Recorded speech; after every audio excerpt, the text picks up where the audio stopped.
Les passants l'injuriaient en hochant la tête. Et toi qui détruis le temple et le rebâtis en 3 jours, sauve-toi toi-même, descends de la croix. De même, les chefs des prêtres se moquaient de lui avec les scribes en disant entre eux, il en a sauvé d'autres, et il ne peut pas se sauver lui-même. Que le Messie, le roi d'Israël, descende maintenant de la croix, alors nous verrons et nous croirons. Même ceux qui étaient crucifiés avec lui l'insultaient. Quand arriva l'heure de midi, il eut des ténèbres sur toute la terre jusque vers 3 heures.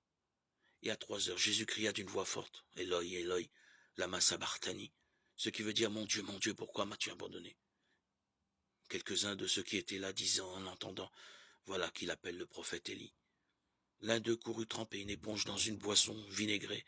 Il la mit au bout d'un roseau et il lui donnait à boire, en disant, attendez, nous verrons bien si Élie vient le descendre de là. Mais Jésus, poussant un grand cri, expira. Le rideau du temple se déchira en deux, depuis le haut jusqu'en bas.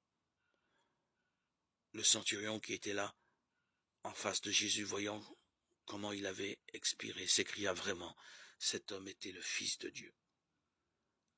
Marc 15, 29, 39.